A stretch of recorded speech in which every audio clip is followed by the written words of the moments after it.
வணக்கம் ஸ்டூடெண்ட். இன்றைக்கி நம்ம ஃபிசிக்ஸ் கோபை சேனலில் அடுத்த வீடியோ அப்லோட் பண்ணியிருக்கோம் பாருங்கள். இது வந்து 12th ஸ்டாண்டர்ட் ஃபிசிக்ஸ்க்குரியது. நம்ம ஏற்கனவே நம்ம 12th ஸ்டாண்டர்ட் ஃபிசிக்ஸில் வந்து லெசன் 7 வந்து பார்த்துட்ருக்கோம்.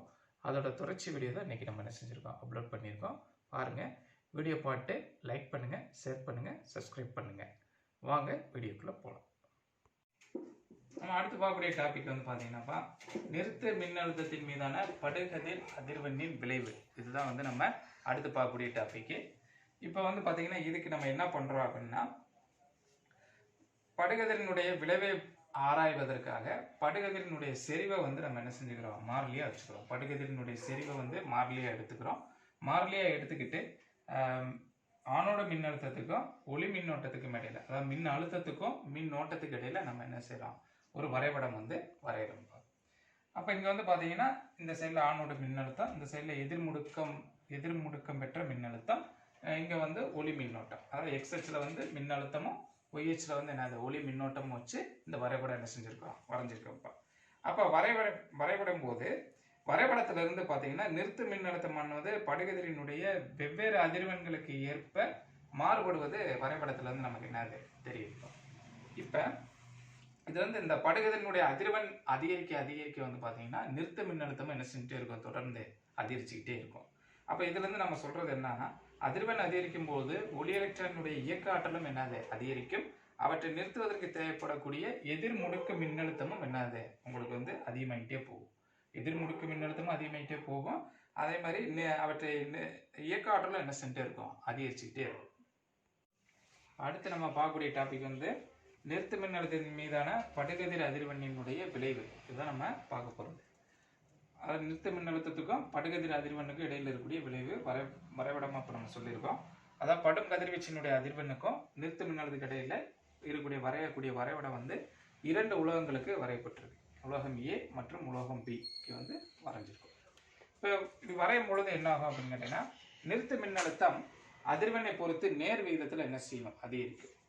நிறுத்த மின்னழுத்தம் அதிர்வெண்ணை பொறுத்து நேர் விகிதத்தில் என்ன செஞ்சுட்டே இருக்கும், அதிகரிச்சுக்கிட்டே போகும். குறிப்பிட்ட அதிர்வெண்ணுக்கு கீழே வந்து பார்த்தீங்கன்னா எலக்ட்ரான்கள் உமிழப்படுவது நிறுத்தப்பட்டுரும். அப்போ எந்த அதிர்வெண்ணுக்கு கீழே வந்து எலக்ட்ரான்கள் உமிழப்படுவது நிறுத்தப்படுதோ அந்த அதிர்வெண்ணுக்கு பேர் வந்து பயன் தொடக்க அதிர்வெண் அப்படின்னு சொல்லுவோம். அப்போ பயன் தொடக்க அதிர்வெண் என்றால் என்ன அப்படின்னு கேட்குறாங்க. அப்படின்னா எந்த ஒரு குறிப்பிட்ட அதிர்வெண்ணுக்கு கீழே எலக்ட்ரான் உமிழ்வது நின்று விடுகிறதோ அந்த அதிர்வெண்ணத்தை நம்ம என்னன்னு சொல்றோம், பயன் தொடக்க அதிர்வெண் அப்படின்னு சொல்றோம். ஆக நிறுத்த மின்னழுத்தம் படுகதிரினுடைய அதிர்வெண்ணை பொறுத்து நேர் விகிதத்தில் என்ன செஞ்சுட்டு இருக்கும், அதிகரிச்சுக்கிட்டே இருக்கும். நிறுத்த மின்னழுத்தமானது படுகதிரினுடைய அதிர்வெண்ணை பொறுத்து நேர் மின்னழுத்தத்தில் தொடர்ந்து என்ன செஞ்சுட்டே இருக்கும், அதிகரிச்சுக்கிட்டே இருக்கும். இப்போ நம்ம அடுத்து பார்க்கக்கூடிய கொஸ்டின் வந்து பார்த்தீங்கன்னாப்பா, ஒளிமின் விளைவு விதிகள். இதை நம்ம அடுத்து பார்க்கக்கூடிய கொஸ்டின். இப்போ இது வந்து பார்த்தீங்கன்னா ஒரு இம்பார்ட்டன்ட் 5 மார்க் கொஸ்டினாக இருக்கும். சில நேரத்தில் 2 மார்க் 3 மார்க் அந்த மாதிரி என்ன செய்வாங்க, கேட்பாங்கப்பா.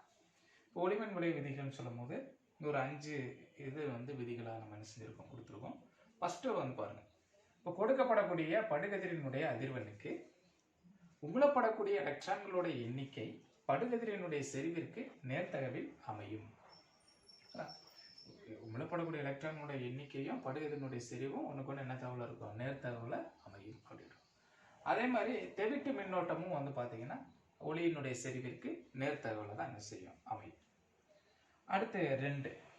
இப்போ 2ல் என்ன சொல்றோம், ஒளி எலக்ட்ரான்களினுடைய பெரும இயக்க ஆற்றல் படுகதிரின் ஒளிச்செறிவை பொறுத்து அமையாது. இப்போ இயக்க ஆற்றல் நம்ம சொல்லலாம். இயக்க ஆற்றல் எங்கே சொல்லுவோம், அப்போ வந்து கேத்தோரில் வந்து படுகதிர் பட்ட உடனே அங்கேருந்து கேத்தோரில் இருக்கக்கூடிய ஒளி உணர்வு பொருட்கள்னால மூலப்படக்கூடிய எலக்ட்ரான்கள் வந்து கேத்தோர்லேருந்து ஆனோட நோக்கி போகும். அப்போ கேத்தோர்லேருந்து ஆனோட நோக்கி போகும்பொழுது தான் அந்த எலக்ட்ரான்களுக்கு வந்து என்ன இருக்கும், இயக்க ஆற்றல் வந்து என்னது இருக்கும். அப்போ பெருமை இயக்க ஆற்றல் இருக்கும் அப்படின்னு சொல்லியிருந்தோம் இல்லையா. அந்த பெருமை இயக்க ஆற்றலுக்கும் படுகதிரினுடைய ஒளிச்செறிவுக்கும் பொறுத்து அமையும். அந்த பெருமை இயக்க ஆற்றல் படுகதிரினுடைய ஒளிச்செறிவினை பொறுத்து என்ன செய்யாது, அமையாது. அப்போ செறிவை பொறுத்து அது என்ன செய்யாது, இயக்க ஆற்றல் இருக்காது அப்படின்னு சொல்றாங்க. இது 2வது. 3வது, ஒளி எலக்ட்ரானினுடைய பெருமை இயக்க ஆற்றல் படுகதிரினுடைய அதிர்வெண்ணுக்கு நேர்த்தகவில் அமையும். ஒளிச்செறிவை பொறுத்து தான் அது அமையாது. ஆனால் அதனுடைய படுகதிரினுடைய அதிர்வெண்ணுக்கு என்ன தகவல் அமையும், நேர்த்தகவில் அமையும். அந்த எலக்ட்ரான்களினுடைய பெருமை இயக்க ஆற்றலானது படக்கூடிய கதிரினுடைய அதிர்வெண்ணுக்கு நேர்த்தகவில் அமையும். இது 3வது சொல். 4வது, ஒரு உலக பரப்பிற்கும் படுகதிரினுடைய அதிர்வெண்ணுக்கும் இடையில ஒரு குறிப்பிட்ட, அதாவது ஒரு உலக பரப்பிலிருந்து ஒரு உலக பரப்பில் வரக்கூடிய ஒரு கதிருக்குன்னு ஒரு அதிர்வெண் இருக்கும். அப்போ ஒரு குறிப்பிட்ட சிறும அதிர்வெண்ணை விட அதிகமாக இருந்தால் மட்டுமே ஒளி எலக்ட்ரான்களினுடைய உமிழ்வு நடக்கும். அப்போ குறிப்பிட்ட சிறும அதிர்வெண்ணை விட அதிகமான அதிர்வெண் வந்து கேத்தோடு மேல பட்டா மட்டும்தான் ஒளி உமிழ்வு அந்த இடத்துல என்ன செய்யும் இருக்கும், எலக்ட்ரான் உமிழ்வு வந்து இருக்கும். அந்த அதிர்வெண்ணுக்கு பேர் என்ன அப்படின்னா பயன் தொடக்க அதிர்வெண் அப்படின்னு சொல்லி சொல்றோம். அந்த அதிர்வெண் தான் பயன் தொடக்க அதிர்வெண். உலகப்பரப்பின் படுகதிரினுடைய அதிர்வெண் ஒரு குறிப்பிட்ட சிறும அதிர்வெண்ணை விட அதிகமாக இருந்தால் மட்டுமே ஒளி எலக்ட்ரானோட உமிழ்வு ஏற்படும். அந்த அந்த அதிர்வெண் வந்து பயன் தொடக்க அதிர்வெண் அப்படின்னு சொல்லி சொல்றோம். இப்ப ஒளி வந்து கேத்தோடு மேல படுது, ஒளி எலக்ட்ரான்கள் வந்து உருவாகுது அப்படின்னு சொன்னோம் இல்லையா. அப்ப ஒளி படுவதற்கும் ஒளி எலக்ட்ரான்கள் உருவாவதற்கும் இடையில கால தாமதம் அப்படிங்கிறது இருக்கவே இருக்காது. பட்ட உடனே ஒளி எலக்ட்ரான் வந்துடும். கேத்தோடு மேல பட்ட உடனே ஒளி வந்து கேத்தோடு மேல பட்ட உடனே ஒளி எலக்ட்ரான் என்ன செஞ்சிருப்பா உருவாயிரும். அப்ப அதனால காலதாமதம் வந்து என்னது இருக்காது. இதுதான் வந்து ஒளிமின் விளைவு விதிகள். அடுத்து நம்ம பார்க்கக்கூடிய டாபிக் வந்து பாத்தீங்கன்னாப்பா ஃபோட்டான். இப்போ ஒவ்வொரு ஒளி குவாண்டமும் வந்து பாத்தீங்கன்னா துகள் பண்பை வந்து என்ன செஞ்சிருக்கோம் பெற்றிருக்கும். அப்போ ஒரு ஒளி குவாண்டம்னு எடுத்துக்கிட்டீங்கன்னா ஒளி குவாண்டத்துக்கு துகளினுடைய பண்பு என்ன செய்யும் இருக்குப்பா. அப்ப துகளாக செயல்படக்கூடிய ஒளி குவாண்டத்தை தான் நம்ம என்னன்னு சொல்றோம் ஃபோட்டான் அப்படின்னு சொல்லி சொல்றோம். துகளாக செயல்படும் ஒளி குவாண்டம் ஃபோட்டான் என அழைக்கப்படுகிறது. கதிர்வீச்சினுடைய அடிப்படை கூறும் வந்து நம்ம என்னதான் சொல்லுவோம் ஃபோட்டான் அப்படின்னு தான் என்ன செய்வோம் சொல்லுவோம். கதிர்வீச்சினுடைய அடிப்படை கூறு ஃபோட்டான் அப்படின்னு சொல்றோம்ப்பா. இப்போ ஃபோட்டானினுடைய சிறப்பு இயல்புகள். இப்போ ஃபோட்டான் நியூ அதிர்வெண்ணும் லேம்டா அலைநீளமும் கொண்ட ஒரு ஒளி ஃபோட்டானினுடைய ஆற்றல் எப்படி இருக்கும் அப்படின்னு பார்த்தீங்கன்னா ஈஸிகோல்டு கச் நியூ அப்படின்றது. இல்லை நியூ அப்படிங்கிறது சி/λ, நியூங்கிறது சி/λ. அடுத்தது ஈன ஆற்றல், கச் அப்படிங்கிறது பிளாங்க் மாறிலி, நியூங்கிறது அதிர்வெண்ணை குறிக்கும். அதே மாதிரி சி அப்படிங்கிறது ஒளியினுடைய திசைவேகம். ஓகேங்களா. அப்ப நியூ அதிர்வெண்ணும் லேம்டா அலைநீளமும் கொண்ட ஒரு ஒளி ஃபோட்டானினுடைய ஆற்றல்ல தான் ஈஸிகோல்டு கச் நியூ அப்படின்னு சொல்லி சொல்றோம். அடுத்து வந்து பாத்தீங்கன்னா ரெண்டாவது நம்ம சொல்லக்கூடியது என்னன்னா ஃபோட்டானினுடைய ஆற்றல் வந்து பாத்தீங்கன்னா கதிர்வீச்சினுடைய அதிர்வெண்ணால் என்னது தீர்மானிக்கப்படுகிறது. ஃபோட்டானுடைய ஆற்றல்ங்கிறது அதிர்வெண்ணை வச்சு தான் சொல்றப்ப ஆற்றல்ங்கும் போது அதிர்வெண்ணை வச்சு தான் என்ன செஞ்சுட்டு இருக்கோம் சொல்லிட்டு இருக்கோம். அப்ப ஃபோட்டானுடைய ஆற்றல் அதிர்வெண்ணால் தீர்மானிக்கப்படுகிறது. செறிவினால் என்ன செய்வதில்லை, ஒளிச்செறிவினால் தீர்மானிக்கப்படுவது இல்லை. ஆக ஒளிச்செறிவு ஒளிக்கற்றையில் உள்ள ஃபோட்டானினுடைய ஆற்றலுக்கும் எந்த விதமான தொடர்பும் வந்து என்னது கிடையாது. ஒளிச்செறிவு தனி, ஃபோட்டானுடைய ஆற்றல் தனி, இது ரெண்டுக்கும் இடையில எந்த தொடர்பும் கிடையாது. ஆனா அதிர்வெண்ணை வச்சுதான் ஆற்றல் வந்து என்னது தீர்மானிக்கப்படுகிறது. இது ரெண்டாவது சிறப்பியல்பு. மூணாவது வந்து பாத்தீங்கன்னா ஃபோட்டான் எல்லாமே வந்து ஒளியினுடைய திசை வேகத்துல தான் பயணம் செய்யும். ஒளியின் திசை வேகம் எவ்வளவு 3 × 10⁻⁸ மீட்டர்/செகண்ட். அது மாதிரி ஒளியினுடைய திசை வேகத்தில் தான் இந்த ஃபோட்டான் என்ன செய்யும் பயணம் செய்யும். ஃபோட்டானினுடைய நேர்கோட்டு உந்தம் p = kh/λ. அப்ப நேர்கோட்டு உந்தம் p = kh/λ. அப்ப லேம்டாக்கு பதிலாக நீங்க என்ன போடலாம், c/நியூ போட்டீங்கன்னா நியூ மேல போயிடும். அப்ப p = kh/c. இது வந்து ஃபோட்டானினுடைய நேர்கோட்டு உந்தம். அடுத்து வந்து பாத்தீங்கன்னா ஃபோட்டான்கள் வந்து நடுநிலைத்தன்மையோடு இருக்கனால இது வந்து மின் மற்றும் காந்தப்புலத்தால் என்னது விலகல் அடைவது இல்லை.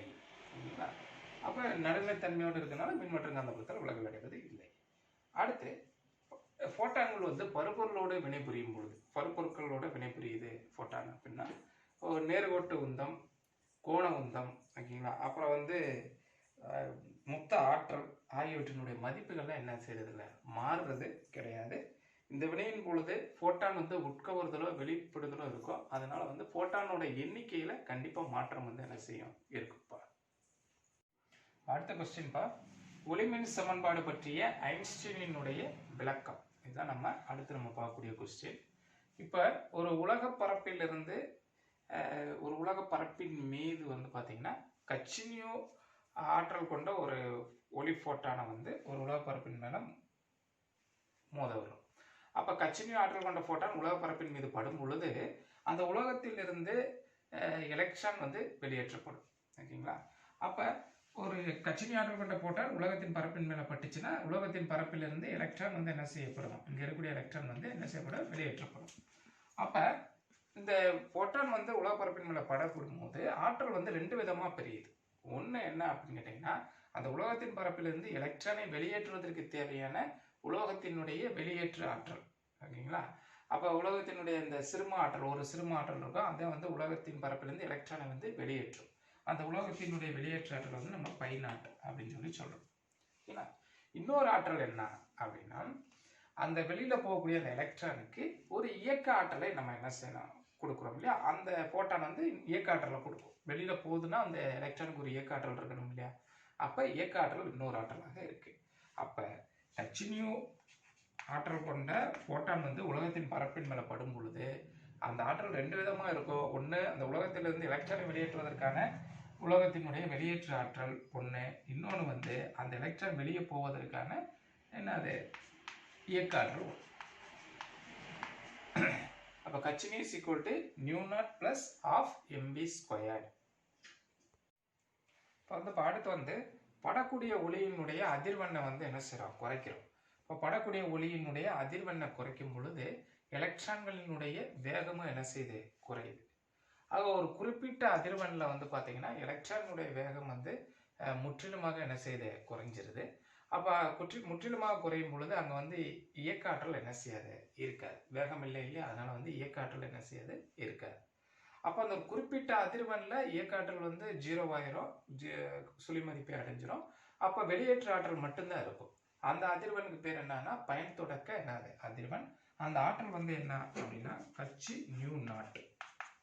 அந்த அதிர்வெண் வந்து என்னது, பயன் தொடக்க அதிர்வெண். அப்போ உருவாகக்கூடிய போட்டானுடைய ஆற்றல் வந்து h0. என்ன சொன்னேன், வேகம் குறைஞ்சிக்கிட்டே இருக்கிறதுனால இயக்க ஆற்றல் வந்து என்னது, சுழி மதிப்பு அடைஞ்சிரும். அப்போ இயக்க ஆற்றல் இல்லை அப்படின்னா இன்னொரு ஆற்றல் இருக்கும். ரெண்டு ஆற்றல் சொன்னோம் இல்லையா, ஒன்று வந்து என்னது இயக்க ஆற்றல், இன்னொன்று வந்து என்னது உலகத்திலிருந்து எலக்ட்ரானை வெளியேற்றுவதற்கு தேவையான வெளியேற்று ஆற்றல். அப்போ வந்து இயக்க ஆற்றல் வந்து 0, சுழி மதிப்பு அடைஞ்சிடும். அப்போ இந்த ஆற்றல் மட்டும் இருக்கும், உலகத்தினுடைய வெளியேற்று ஆற்றல் மட்டும் இருக்கும். அப்போ h0 என்னது π0, இது மட்டும் இருக்கும். இப்போ இதை நீங்கள் இங்கே அப்ளை பண்ணீங்கன்னா ஏன்னா ஒன்றும் இல்லை, என்ன கிடைக்கும், h0 π0 பதில் என்ன போட்டுருங்க, h0 plus half mv square. இங்கே நாட்டுக்கு போட்டுருங்க, h0 minus h0 equal to half mv square. h காமனா வெளியே எடுத்துருங்க, nu minus nu0 equal to half mv square அப்படின்னு கிடைக்குது. இதுதான் ஐன்ஸ்டீனுடைய ஒளிமின் சமன்பாடு. இப்போ ஒருவேளை உள்ளுக்குள்ள இருக்கக்கூடிய எலக்ட்ரான்கள் வந்து எலக்ட்ரான்களுக்குள்ள அகமோதல் இல்லாம இருந்துச்சு அப்படின்னா பெருமை இயக்க ஆற்றல் என்ன செய்யும், நமக்கு கிடைக்கும். அகமோதல்னால ஆற்றல் இழப்பு ஏற்படாம இருந்துச்சு அப்படின்னா அங்க வந்து நமக்கு என்ன கிடைக்கும்பா, பெருமை இயக்க ஆற்றல் கிடைக்கும். இப்போ பெருமை இயக்க ஆற்றல் அப்படின்னா k பெருமம் equal to அரை mv ஸ்கொயர் பெருமம். அப்போ வந்து நமக்கு என்னது, இயக்காற்றல் வந்து பெருமை இயக்காற்றலாக அங்கே என்ன செய்யும்பா இருக்கும். அப்போ நீங்கள் இந்த ஃபார்முலாவில் நீங்கள் சொல்கிறீங்க அப்படின்னா, ஃபஸ்ட்டு ஃபார்முலாவில் சொல்கிறீங்கன்னா h0 minus nu0 equal to half mv square பெருமம். இதுவும் ஐன்ஸ்டீனுடைய ஒளிமின் சமன்பாடு தான். இப்போ அடுத்துப்பா ஒளி எலக்ட்ரானினுடைய பெருமை இயக்காற்றல், அதாவது k பெருமத்துக்கும் படுமொழியினுடைய அதிர்வெண்ணுக்கு இடையில ஒரு வரைபடம் வரையணும். அப்படி வரைபடம் வரையும் போது நமக்கு எப்படி கிடைக்குது, அந்த வரைபடம் வந்து நமக்கு வந்து ஒரு நேர்கோட நமக்கு என்ன செய்யுதுப்பா இருக்குது. அப்போ நேர்கோடாக இருக்கும்போது இந்த நேர்கோட்டினுடைய சாய்வு வந்து கச்சு மற்றும் ஒய்ஹினுடைய வெட்டுப்பகுதி வந்து மைனஸ் π0 அப்படின்னு சொல்லி என்ன செய்யும் இருக்கும். சரி, இப்போ இன்னைக்கு வீடியோ பார்த்துருப்பீங்க, உங்களுக்கு புரிஞ்சிருக்குன்னு நினைக்கிறேன். வீடியோ பார்த்து லைக் பண்ணுங்கப்பா, ஷேர் பண்ணுங்கள், சப்ஸ்கிரைப் பண்ணுங்கள், மறக்காமல் பெல் ஐக்கானை கிளிக் பண்ணுங்கள்.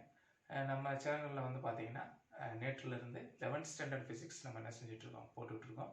ஃபஸ்ட் லெசன்லேருந்து வரிசையாக வந்துட்டுருக்கு. உங்களுக்கு தெரிஞ்சவங்க யாராவது இருந்தாங்க அப்படின்னா அவங்ககிட்ட சொல்லி நம்ம சேனலை சப்ஸ்கிரைப் பண்ண சொல்லி பார்க்க சொல்லுங்கள். ஓகேங்களா? சரி, மீண்டும் மற்றும் ஒரு வீடியோவில் உங்களை நான் சந்திக்கின்றேன். நன்றி, வணக்கம்.